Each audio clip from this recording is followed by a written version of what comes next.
نحمده ونصلي على رسوله الكريم أما بعد فأعوذ بالله من الشيطان الرجيم بسم الله الرحمن الرحيم رب اشرح لي صدري ويسر لي أمري واحلل عقدة من لساني يفقهوا قولي رب زدني علما رب زدني فهما رب زدني عملا.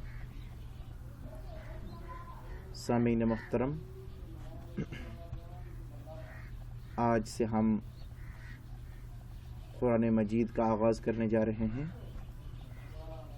قرآن مجید کا تعارف اور سورہ فاتحہ آج ہم پڑھیں گے ترجمہ اور تفسیر کے ساتھ مختصر وقت کے اندر.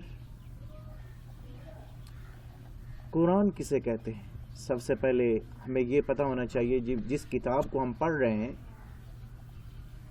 ہمیں اس کتاب کے بارے میں علم ہونا چاہیے کہ وہ کتاب کیا چیز ہے، قرآن کیا چیز ہے. قرآن قرأ یقرأ سے مصدر ہے، لغوی معنی اس کا ہے ملانا جمع کرنا.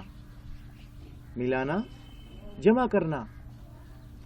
کیوں اس کا لغوی معنی یہ ہے؟ کیونکہ اس کے اندر پہلی امتوں کے واقعات، حالات وہ اس کے اندر جمع کیے گئے ہیں. پہلے امتوں کی جو ہلاکتیں ہوئی، سزائیں وہ بتائی گئی ہیں. وہ اب ہم کو پتہ چل گیا ہے، اللہ رب العزت نے ہمیں بتا دی اور وہ جمع ہوگی اس قرآن کے اندر پہلی امتوں کے واقعات. اصطلاحی تعریف کیا کی جاتی ہے قرآن مجید کی؟ ہوا کلام اللہ تعالی المنزل علی محمد صلی اللہ علیہ وسلم بواسطۃ جبرائیل المعجز باکثر سورۃ من المتعبد بتلاوتہ. اللہ تعالیٰ کا وہ کلام جو نازل کرتا ہے حضرت محمد صلی اللہ علیہ وسلم پر بذریعہ جبرائیل علیہ الصلاۃ والسلام، اور اس کی چھوٹی سی چھوٹی صورت بھی عاجز کر دینے والی ہے، اور اس کا پڑھنا باعث ثواب ہے اور اس کا تلاوت کرنا عبادت ہے. آپ صلی اللہ علیہ وسلم نے فرمایا، حضرت عثمان رضی اللہ تعالیٰ عنہ اس حدیث کے راوی ہیں، بیان کرتے ہیں، رسول اللہ صلی اللہ علیہ وسلم نے فرمایا خیرکم من تعلم القرآن وعلمہ، تم میں سے سب سے بہترین وہ ہے جو قرآن پڑھتا ہے اور آگے پڑھاتا ہے. یہ قرآن والوں کی فضیلت ہے، یہ قرآن سے جو جڑ جاتا ہے اس کی فضیلت ہے. سیدہ عائشہ رضی اللہ تعالیٰ عنہ بیان کرتی ہیں، رسول اللہ صلی اللہ علیہ وسلم نے فرمایا الماہر بالقرآن مع السفرۃ الکرام البررہ، قرآن کا ماہر، قرآن کا قاری، قرآن کو پڑھنے والا قیامت کا دن ہوگا اللہ رب العزت اس کو انسانوں کی صف سے نکال کر معزز فرشتوں کی صف میں کھڑا کر دیں گے. والذی یقرأ القرآن، اور وہ شخص جو قرآن پڑھتا ہے ویتتعتع فیہ وہو علیہ شاق لہ اجران، اور اس میں اڑتا بھی ہے، اٹکتا ہے، اس کو مشقت پیش آتی ہے، دشواری ہوتی ہے اس کو پڑھنے میں. وہو علیہ شاق، مشقت آتی ہے، لہو، اس کے لیے اجران، دو اجر ہے، دو اجر ہے.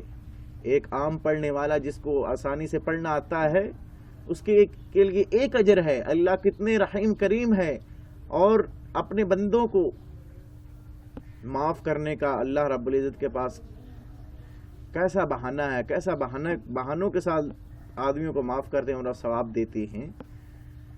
اور جو مشقت جس کو ہوتی ہے اس کے لیے دو اجر ہے، ڈبل اجر ہے، اس کو دو اجر ملتے ہیں. مثلا سیدنا عبداللہ بن مسعود رضی اللہ تعالیٰ بیان کرتے، رسول اللہ صلی اللہ علیہ وسلم نے فرمایا من قرأ حرفا من کتاب اللہ فلہ عشر امثالہ، جس نے اللہ کی کتاب میں سے یعنی قرآن مجید میں سے ایک حرف تلاوت کیا اس کے لیے 10 نیکیاں ہیں. ایک حرف، لا اقول الف لام میم حرف، میں نہیں کہتا کہ الف لام میم ایک حرف ہے، بل الف حرف ولام حرف ومیم حرف.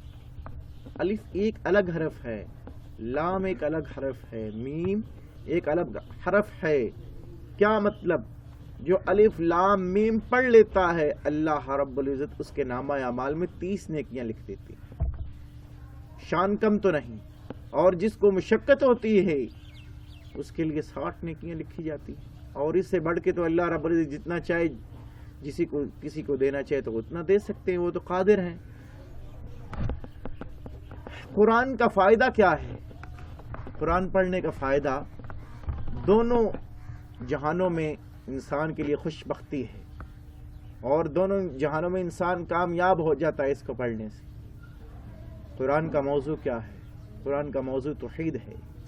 توحید، اللہ رب العزت کی وحدانیت کے اوپر یہ واضح دلیل ہے کتاب، اور اس کے اندر توحید کا سبق ہے، شرک کا رد کیا گیا ہے۔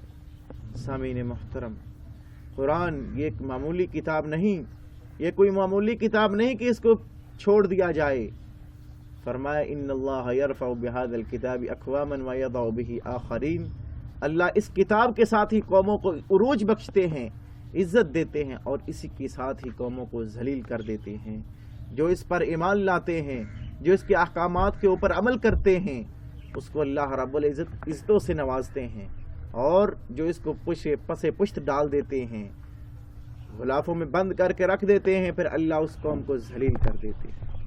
یاد رکھیے، قرآن مجید بہت مقدس کتاب ہے۔ آج سے ہم انشاءاللہ قرآن مجید کا آغاز کرنے جا رہے ہیں۔ آغاز کرنے سے پہلے چند باتیں ذہن میں ہونی چاہیے۔ سب سے پہلے قرآن کی تلاوت کرتے وقت اعوذ باللہ سے ابتدا کرنی چاہیے۔ سورۃ نحل آیت نمبر 98 اللہ فرماتے ہیں فَإِذَا قَرَأْتَ الْقُرْآنَ فَاسْتَعِذْ بِاللَّهِ مِنَ الشَّيْطَانِ الرَّجِيمِ۔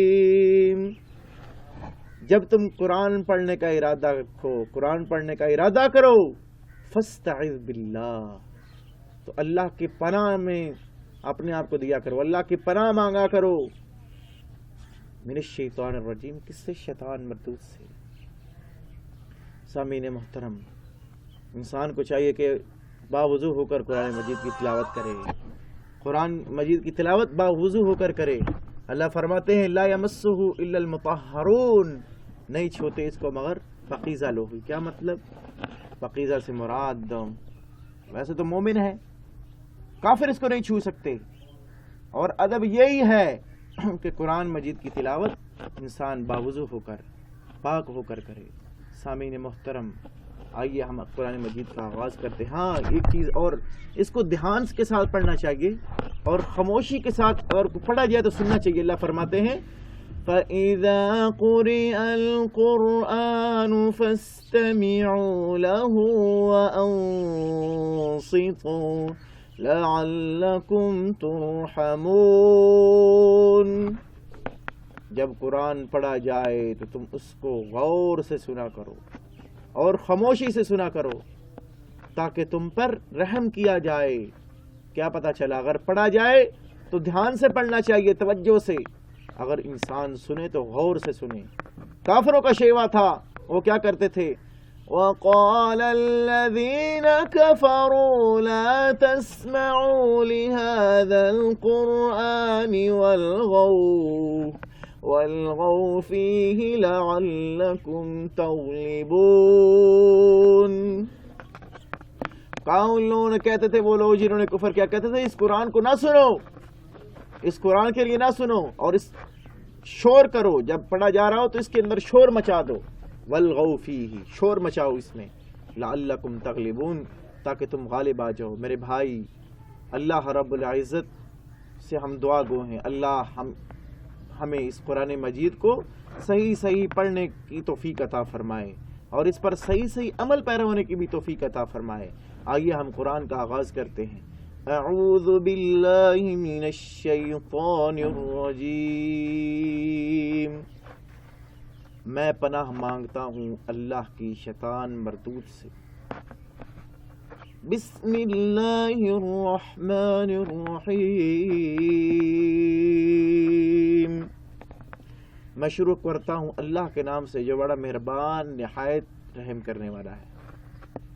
اعوذ، میں پناہ مانگتا ہوں، باللہ، اللہ تعالیٰ کی، من سے، الشیطان، شیطان سے، الرجیم، مردود۔ بسم اللہ، 7 نام اللہ کے۔ یہاں لفظ کوئی فعل محذوف نکالیں گے اشرعو فعل محذوف نکال لیں، یا بداؤ میں ابتدا کرتا ہوں ساتھ اللہ کے نام کے، الرحمن جو بڑا مہربان ہے، الرحیم نہایت رحم کرنے والا ہے، بار بار رحم فرمانے والا ہے۔ الحمد الحمد للہ رب العالمین، تمام تعریفیں اللہ کے لیے جو تمام جہانوں کا پالنے والا ہے۔ قرآن مجید کی ابتدا اس سے ہو رہی ہے، لہذا جس سورت کی ابتدا ہو رہی ہے اس کا تعارف کرانا ضروری سمجھتا ہوں۔ سورۃ الفاتحہ، فاتحہ کا مطلب کھولنا، کیونکہ قرآن مجید کا آغاز اس سے ہوتا ہے، اس وجہ سے اس کا نام فاتحہ ہے۔ اس کا نام اور بھی کافی سارے لیے جاتے ہیں، بتائے جاتے ہیں۔ الرقیہ، سورۃ الرقیہ، اس کو سورۃ الرقیہ اس لیے کہا کیونکہ اس کے ساتھ دم کیا جاتا ہے۔ سورۃ الشفا ہے، اور سبع من المثانی، 7 بار بار پڑھے جانے والی آیات۔ اور سورۃ الفاتحہ کے متعلق آتا ہے، عبادہ بن صامت رضی اللہ تعالیٰ عنہ بیان کرتے ہیں، رسول اللہ صلی اللہ علیہ وسلم نے فرمایا، لا صلاۃ لمن لم یقرأ بفاتحۃ الکتاب، اس کی کوئی نماز نہیں، اس کی کوئی نماز نہیں جس نے سورہ فاتحہ کے بغیر نماز پڑھی، اس کی کوئی نماز نہیں۔ میرے بھائی اتنی فضیلت ہے اس کی۔ اور سورۃ الفاتحہ کے اندر جو ہے بہت اللہ رب العزت نے طاقت رکھی ہے۔ صحابہ کرام رضوان اللہ علیہم مجمعین ایک سفر پر موجود تھے، اور ایک بستی والوں سے کھانا طلب کیا اور انہوں نے کھانا نہیں دیا، تو بعد میں ان کے بادشاہ کو سانپ نے کاٹ لیا، ڈھنس لیا۔ تو ان کی لونڈی آئی، کہنے لگی کوئی ہے آپ میں سے دم کرنے والا؟ ابو سعید خدری غالباً حضرت ابو سعید خدری رضی اللہ تعالیٰ کھڑے ہوئے، کہنے لگے میں جاؤں گا دم کرنے گئے، اور ساتھ یہ شرط لگائی 30 بکریاں لوں گا۔ دم کیا، اس کو شفا مل گئی، 30 بکریاں لی۔ اب صحابہ میں اختلاف ہو گیا، کیا یہ جائز ہے یا ناجائز ہے؟ معاملہ نبی صلی اللہ علیہ وسلم کے پاس آ گیا کہ میں نے دم کیا ہے اور اس پر اس کے عوض میں 30 بکریاں لی ہیں۔ آپ صلی اللہ علیہ وسلم نے فرمایا، ابو سعید آپ کو دم کس نے سکھلایا تھا؟ میرا حصہ بھی نکال دو، میرا حصہ مجھے دو۔ پوچھا ابو سعید کیا چیز پڑھ کے دم کیا؟ فرمایا اللہ کے نبی سورہ فاتحہ پڑھ کے دم کیا ہے، اللہ نے اس کو شفا دے دی۔ ہر بیماری کا علاج ہے سورہ فاتحہ، قرآن تو ویسے بھی شفا ہے۔ اللہ فرماتے ہیں وَنُنَزِّلُ مِنَ الْقُرْآنِ مَا هُوَ شِفَاءٌ وَرَحْمَةٌ لِّلْمُؤْمِنِينَ، ہم نے اس قرآن کو شفا بنا کے اتارا ہے۔ کن کے لیے شفا ہے اور رحمت بھی ہے؟ کن کے لیے؟ مومنین کے لیے۔ سامعین محترم، سورہ فاتحہ کا ہم آغاز کریں گے۔ الحمدللہ رب العالمین، الحمد، تمام حمد تعریفیں، للہ اللہ کے لیے، اس اللہ کے لیے تمام تعریفیں۔ حمد اور مدح میں فرق ہوتا ہے۔ حمد ہوتی ہے جب انسان کسی کی کیا کچھ چیز ملے یا نہ ملے، بغیر کسی عوض کی ہوتی ہے حمد۔ مدح ہوتی ہے جو کوئی انسان کسی کی چیز دیکھے، خوبی دیکھے، مثلا کسی نے اچھا کام کیا، اس پر ہوتی ہے مدح۔ اور حمد جو انسان بغیر کسی دیکھے کی تعریف کیے بغیر اور بغیر کسی کام کے ہونے کے باوجود، کوئی کام ہوا نہیں پھر بھی انسان تعریف کر رہا ہے، اس کو کہتے ہیں حمد۔ حمد زبان سے ہوتی ہے اور مدح زبان سے بھی ہو سکتی ہے، اور انسان لکھ کر بھی کسی کی کر سکتا ہے۔ الحمدللہ، تمام تعریفیں اللہ کے لیے۔ ربی جو رب ہے، العالمین تمام جہانوں کا رب۔ رب کس کو کہتے ہیں؟ رب یرب ربن، رب کا معنی ہے پرورش کرنے والا، ایستا ایستا کسی کو پالنے والا، تدریجن۔ رب حقیقتاً اس کو کہیں گے جس کے اندر 3 صفات پائی جائیں۔ نمبر 1 خالق، نمبر 2 مالک، نمبر 2 تدبر۔ اب خالق پیدا کرنے والی صفت کس کے اندر نہیں ہے؟ کسی کے اندر نہیں۔ کوئی بابا، کوئی پیر، کوئی بادشاہ ایک پتا بنا دے، یہ پتا تو دور کی بات ہے، پھول جو مصنوعی ہوتے ہیں اس کے اندر خوشبو ہی ڈال دے، اب کوئی بھی نہیں کر سکتا۔ خالق، پیدا کرنے والا، اب اس کی صفت ہے مالک، بادشاہ بھی وہی ہے، اس کی بادشاہی ہے۔ کوئی کہہ سکتا ہے کتنی کی بادشاہی، کسی کے بادشاہی محدود ہی ہے۔ دیکھ لیں اب مودی ہے تو انڈیا کا ہی بادشاہ ہے، پورے ملک کا تو نہیں، پوری دنیا کا نہیں، پوری دنیا کا نہیں، صرف ایک ملک کا بادشاہ ہے۔ تو اللہ رب العزت جو پوری دنیا کے آسمان و زمین کے اور اس کے اوپر جتنی مخلوقات ہے سب کے اوپر حکم اللہ رب العزت کا چلتا ہے۔ تدبیر کرنے والا، نتیجے کو سامنے رکھ کے کام کرنے والا۔ اب اللہ رب العزت کو پتہ ہے کہ کیا ہونا ہے، اگر یہ کام کریں گے، یہ کام کروں گا تو کیا ہونے والا ہے، اس کے اندر کیا نتیجہ ہے، کیا سامنے آئے گا۔ سورہ یاسین آیت 82 میں اللہ فرماتے ہیں انما امرہ اذا اراد شیئا ان یقول له کن فیکون۔ جب وہ کسی کام کرنے کا ارادہ کرتا ہے کیا کہتا ہے، وہ کہتا ہے اس کے لیے کن ہو جا، فیکون، تو وہ کام ہو جاتا ہے۔ یہ ہوتا ہے مدبر، یہ ہوتا ہے خالق، یہ ہوتا ہے مالک۔ رب اس کو کہتے ہیں پھر حقیقت میں رب اس کو ہی کہیں گے جس کے اندر 3 صفات پائی جائیں۔ ویسے تو رب پرورش کرنے والے کو کہہ سکتے ہیں، جو بھی پرورش کر رہا ہے وہ آپ کا رب ہے، لیکن حقیقت آپ کا رب نہیں ہے، وہ مجازی ہے، مجازی۔ حقیقی وہی ہے جس کے اندر 3 صفات پائی جا رہی۔ الحمد، تمام تعریفیں، للہ، اللہ کے لیے، رب العالمین، جو تمام جہانوں کا رب ہے، العالمین، العالمین جہان، ہر وہ چیز جو اللہ رب العزت کے علاوہ ہے وہ جہان ہے۔ الرحمن، بڑا مہربان، الرحیم، بار بار رحم کرنے والا۔ الرحمن اور الرحیم میں کچھ فرق ہے، الرحمن عام ہے اور الرحیم خاص ہے۔ رحمان سب کے لیے ہے، کافروں کے لیے بھی رحم کرنے والا ہے، مومنین کے لیے بھی، اور الرحیم کے اندر صرف مومن ہے۔ قیامت کے دن اللہ رب العزت خاص رحمت صرف مومنین کو دے گا۔ اللہ رب العزت کی رحمت کے 100 حصے ہیں، اللہ نے ایک حصہ تقسیم کیا ہے اور 99 باقی ہیں، وہ اللہ رب العزت نے اپنے مومنین بندوں کے اوپر خرچ کرنے ہیں، مومنین بندوں کو دے گا اپنے حصے، وہ رحمت کے۔ الرحمن، بڑا مہربان، الرحیم، بار بار رحم کرنے والا، ہمیشہ رحم کرنے والا۔ مومنین پر ہمیشہ ہوگا نا، کافروں پر تو دنیا کے اندر ہے، بعد میں ختم ہو جائے گا، کافروں کو تو سزا ملے گی۔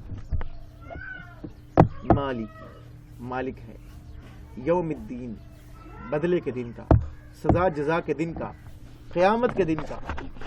اب مالک ہے قیامت کے دن کا، کیا مطلب؟ اللہ رب العزت بتا رہے ہیں کہ قیامت کے دن کوئی بھاگ نہیں سکے گا۔ کسی کی بادشاہی دنیا کے اندر کسی کے پاس 4 پیسہ آ جائے تو وہ اپنے آپ کو کہتا ہے میں مالک ہوں، بھائی یہ حقیقی ملکیت نہیں ہے آپ کی، ختم ہو جانے والی ہے۔ جب انسان دنیا سے فوت ہوتا ہے تو کیا لے کے جاتا ہے؟ 3 چیزیں ساتھ جاتی ہیں، بخاری کی حدیث ہے، آپ صلی اللہ علیہ وسلم نے فرمایا میت کے پیچھے 3 چیزیں جاتی ہیں، اس کا مال، اس کا اہل اور اس کے جو ہے اس کے نیک اعمال۔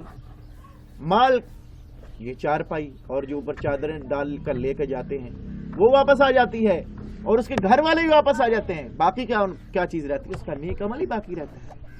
جتنا مرضی کوئی بادشاہ ہے، ہاتھ خالی ہاتھ ہے، خالی ہاتھ ہی جائے گا، یہ تو نہیں سونا ہاتھ کانوں میں ڈال کے چلا جائے، جو ڈالا ہوگا وہ بھی پلاس کے ساتھ اتار لیا جائے گا۔ اچھے کپڑے پہنے وہ بھی نہیں رہنے دیں گے، وہ کینچی کے ساتھ کاٹ کے اتار لیے جائیں گے۔ یہ دنیا ہے، دنیا کی حقیقت یہ ہے۔ اگر ایک دنیا کی حقیقت اللہ رب العزت کے ہاں دنیا کی حقیقت مچھر کے پر جتنی ہوتی، اللہ کبھی کسی کافر کو ایک گھونٹ کا پانی نہ دیتے۔ دنیا کی کوئی حقیقت نہیں ہے، اصل تو آخرت ہے۔ اس لیے اللہ کہہ رہے ہیں مالک یوم الدین، قیامت کا دن کا مالک۔ اب دنیا کے اندر جتنا مرضی کو ملکیت ہے، قیامت کے دن کسی کے پاس ملکیت نہیں ہوگی۔ اللہ رب العزت 7 آسمانوں کو 7 زمینوں کو ایک مٹھی میں لے کے کہیں گے این الجبارون، کہیں جابر بننے والے، این المتکبرون، کون بادشاہ ہے، کون بڑائی بڑھنے والے ہیں؟ اللہ کہیں گے کون بادشاہ ہے؟ سب خاموش ہو گئے. اللہ خود کہیں گے الملک یومئذ للہ. آج کس کے لیے بادشاہی؟ سب خاموش ہو جائیں گے.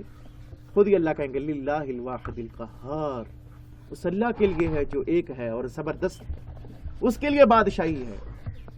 7 آسمان 7 زمین ایک مٹھی میں لے لیں گے اللہ اور کہیں گے کون ہے بادشاہ؟ اب بتائے جو کہتا تھا میں بادشاہی کے دعویٰ. قارون کو دیکھ لیں، کتنے خزانے اللہ نے دیے. اس کی خزانوں کی چابیاں اونٹ اٹھاتے تھے، ایک اونٹوں کی بڑی جماعت اٹھاتی تھی.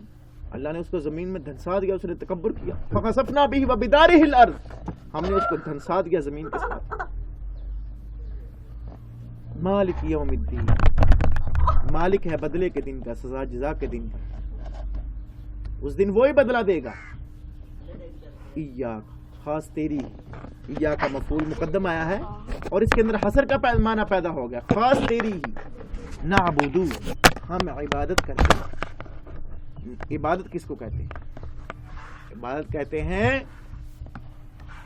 محبت، خوف، اطاعت کے ساتھ، عاجزی کے ساتھ اور اپنے آپ کو جھکانا ایک معبود کے سامنے ہی ہوتا ہے عبادت. محبت، خوف اور اطاعت کے اندر یا اطاعت کے ساتھ، خشوع خضوع کے ساتھ اور عاجزی کے ساتھ ایک ذات کے سامنے جھکنا، اس کو عبادت کہتے ہیں.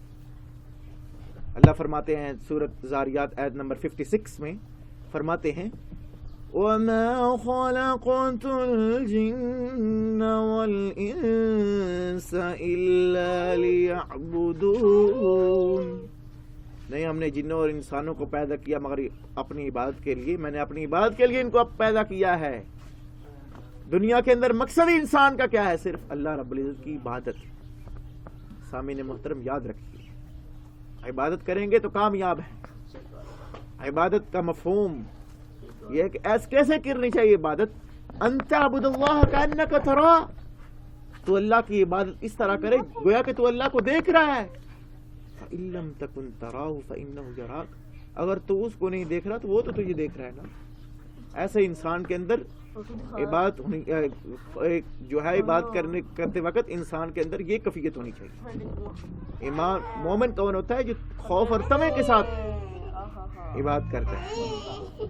تتجافى جنوبهم عن المضاجع يدعون ربهم خوفا وطمعا. ان کے پہلو ان کے بستروں سے الگ رہتے ہیں، وہ اپنے رب کو پکارتے ہیں خوف اور طمع کے ساتھ، لالچ کے ساتھ، امید کے ساتھ. وَإِيَّاكَ نَسْتَعِينُ، اور خاص تیری ہی ہم مدد چاہتے ہیں، تجھ سے ہی مدد چاہتے ہیں، تجھ سے مدد مانگتے ہیں. آپ دیکھ لیں داتا صاحب کے دربار پہ جا رہے ہیں. داتا تو ان کو کہنا ہی نہیں چاہیے نا، داتا تو اللہ تعالیٰ کی صفت ہے نا. علی جویری اس کا نام ہے. اس کے دربار پہ جاتے ہیں، کہتے ہیں بیٹھا دے. اب اس سے مدد مانگ رہے، وہ بھائی وہ خود نہیں سن سکتا تو یہ کیا دے گا؟ اتنا شوق ہے اس کو کہے کہ یہ مصنوعی پھول ہے، اس کے اندر خوشبو تو ڈال کے دکھا. اگر تو نے خوشبو ڈال دی تو سمجھ جاؤں گا تیرے پاس سب اختیار ہے. اگر خوشبو نہیں ڈال سکتا تو کیا دے گا؟ کیا نہیں دے سکتا ہے؟ بیٹا تو دور کی بات، خوشبو نہیں ڈال سکتا. کافر بھی کیا کہتے تھے؟ سورۃ زمر آیت 3 میں فرماتے اللہ ما نعبدهم الا ليقربونا الى الله زلفا. نہیں ہم عبادت کرتے مگر یہ ہم کو اللہ کے قریب کر دیتے ہیں مرتبے میں. ساڈیاں انہاں اگے تے انہاں دیاں رب اگے نہیں میرے بھائی. پہلے سی ڈی لانی پیندی، جڑا ڈائریکٹ ہی سندا ہے انہوں کی سی ڈی دی ضرورت ہے. میرے بھائی اللہ رب العزت سے ڈر جائیے اور اس اکیلے کی بات کیجیے، اس اکیلے سے مدد مانگیے. اس کے علاوہ کوئی مدد کرنے والا ہے نہیں. اور جن کو آپ سنوا رہے ہیں جو قبروں کے نیچے پڑے ہوئے ہیں، اللہ فرماتے ہیں سورہ فاطر میں وَمَا أَنْتَ بِمُسْمِعٍ مَّن فِي الْقُبُورِ. آپ نہیں سنوا سکتے جو قبروں میں ہیں، آپ ان کو نہیں سنوا سکتے. سامعین محترم، ایاک نعبد، ہم خاص تیری عبادت. ہم روزانہ 5 دفعہ نماز میں کہتے ہیں اللہ ہم خاص تیری عبادت کرتے ہیں، خاص تیری عبادت. پھر بھی لوگ قبروں کے پاس جا کر سجدے کر رہے ہیں، ماتھے ٹیک رہے ہیں، چادریں چڑھا رہے ہیں. کیا مطلب؟ آپ نے دل سے پڑھا ہی نہیں، آپ نے دل سے جانا ہی نہیں اس کو. آپ نے اوپر سے سب کچھ کہہ دیا، لیکن دل سے اس بات کو تسلیم ہی نہیں کیا. اس وقت تک بات کا فائدہ ہی نہیں جب تک انسان کے دل بات کو تسلیم نہ کرے. جب انسان کا دل تسلیم کرے گا پھر ہی بات کا فائدہ. ایاک نعبد و ایاک نستعین، اللہ ہم خاص تیری ہی عبادت کرتے ہیں. خاص مفعول مقدم ہے، اس وجہ سے خاص معنی کرتا ہے. وایاک نستعین، اور خاص تجھ سے مدد مانگتے ہیں. پھر بھی ہم اللہ روزانہ 5 مرتبہ کہتے ہیں اللہ تجھ سے مدد مانگتے ہیں، تیرے کو مانگنے ہیں. پھر بھی درباروں پہ جا رہے ہیں، پھر بھی ان کو کہتے ہیں ان کے سامنے ہمیں بیٹا دو، پیر صاحب کے سامنے ہاتھ پھیلائے ہوئے بیٹا دو. کہ یہ عبادت ہے؟ آپ نے قرآن کو پڑھا ہی نہیں گہرائی سے. افلا یتدبرون القرآن، کیا وہ قرآن میں غور و فکر نہیں کرتے؟ ام علی قلوب اقفالها، یا ان کے دل تالوں میں ہے، ان پر تالے پڑے ہوئے ہیں. سورہ محمد ہے، اس کی آیت میں نے پڑھی. اہدنا، دکھا ہم کو، الصراط، راستہ، المستقیم، سیدھا. اے اللہ ہم کو سیدھا راستہ دکھا. سیدھا راستہ کب ملتا ہے؟ جب انسان خود سیدھا ہوتا ہے. ہدایت تب ہی اللہ دیتا ہے جب انسان ہدایت کا طلبگار ہوتا ہے. ہدایت کی 2 قسمیں ہیں، ایک ہوتی ہے ہدایت ارشاد اور ایک ہوتی ہے ہدایتی توفیق. ہدایت ارشاد جو انسان کسی کو رہنمائی کرتا ہے، کسی کو راستہ بتاتا ہے، جیسے نبی انبیاء اللہ نے بھیجے، ہوتا ہے ہدایت ارشاد. سورہ شورا 25واں پارہ آیت نمبر 52 اللہ فرماتے ہیں وَإِنَّكَ لَتَهْدِي إِلَى صِرَاطٍ مُسْتَقِيمٍ، بے شک آپ تو رہنمائی کرنے والے ہیں، آپ تو ہدایت دینے والے ہیں سیدھے راستے کی طرف. ہدایت ارشاد ہے، جیسے کافروں کو نبی صلی اللہ علیہ وسلم نے گائیڈ کیا، بتلایا. ہدایت توفیق اللہ کے علاوہ کوئی بھی نہیں دے سکتا. سورۃ قصص 20واں پارہ آیت نمبر 56 اللہ فرماتے ہیں إِنَّكَ لَا تَهْدِي مَنْ أَحْبَبْتَ وَلَكِنَّ اللَّهَ يَهْدِي مَنْ يَشَاءُ وَهُوَ أَعْلَمُ بِالْمُهْتَدِينَ. یاد رکھیے اے میرے محبوب، آپ ہدایت نہیں دے سکتے جس کو آپ پسند کرتے ہیں. ہدایت لیکن اس کو ہی ملتی ہے جس کو اللہ چاہے. ابو طالب نبی صلی اللہ علیہ وسلم کے ساتھ کتنا دیر رہا، کتنی اس نے محبت کی. کہتا تھا جس نے میرے بھتیجے کی طرف انگلی بھی کی، انگلی کاٹ دوں گا. آنکھ نکالے گا، آنکھ کر کے دیکھے گا، آنکھ کاٹ دوں، نکال دوں. لیکن ہدایت نہیں دی اللہ نے. ہدایت کا سوال کرنا چاہیے. دیکھیے اب کسی کو شادی کا انویٹیشن آتا ہے، کارڈ آتا ہے. اب جس نے جانا ہو وہ تو فون بھی کرے گا، راستہ بھی پوچھے گا، دائیں بائیں کدھر سب پوچھے گا، وہ پہنچ جائے گا. اور جس نے جانا ہی نہیں، ایکسپٹ ہی نہیں اسے کیا، وہ نہ تو راستہ پوچھے گا نہ فون کرے گا. پہلی بات ہے فون ہی نہیں کرے گا اور راستہ بھی نہیں پوچھے گا. اب جو نہ راستہ پوچھ رہا ہے نہ جا رہا ہے، اب اس کو کیسے ملے گی منزل؟ جو خود تھوڑی سی کوشش کرتا ہے اللہ پھر اس کو منزل بھی دیتے ہیں. اہدنا الصراط المستقیم، اللہ ہمیں سیدھا راستہ دکھا. راستہ مستقیم، صراط المستقیم سے مراد ہے اسلام. اللہ ہمیں اسلام کی طرف چلا، ادھر ادھر نہ لے کے جا. صراط اللہ، راستہ ان لوگوں کا انعمت تو نے انعام کیا علیہم، جن پر تو نے انعام کیا ان لوگوں کا راستہ ہمیں دکھا. سورۃ نساء آیت نمبر 69 اللہ فرماتے ہیں وَمَن يُطِعِ اللَّهَ وَالرَّسُولَ فَأُولَئِكَ مَعَ الَّذِينَ أَنْعَمَ اللَّهُ عَلَيْهِمْ مِنَ النَّبِيِّينَ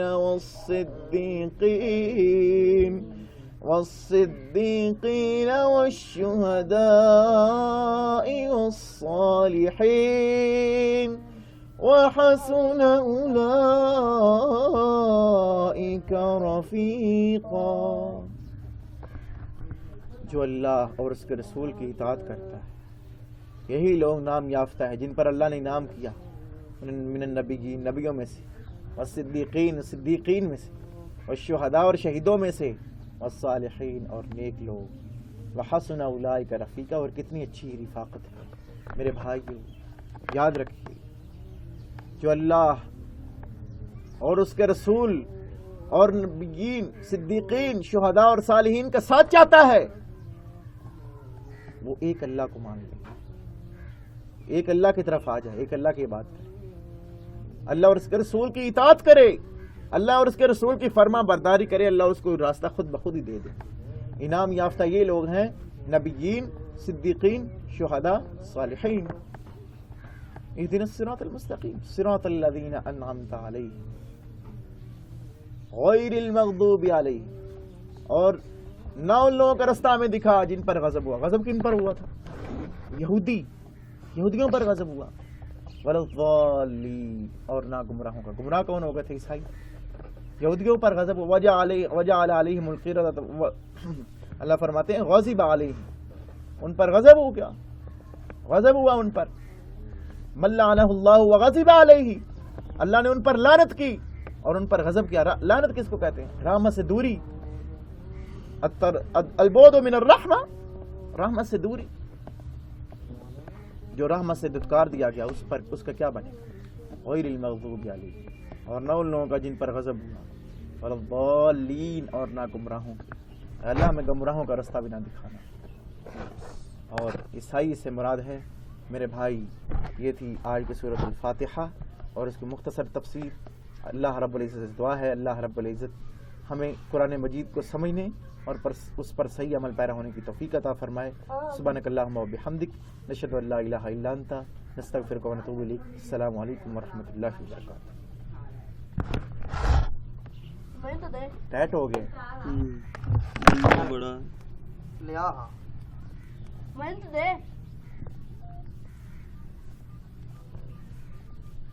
ویکھی میں اس کا لفظ دیا ہی نہیں باقی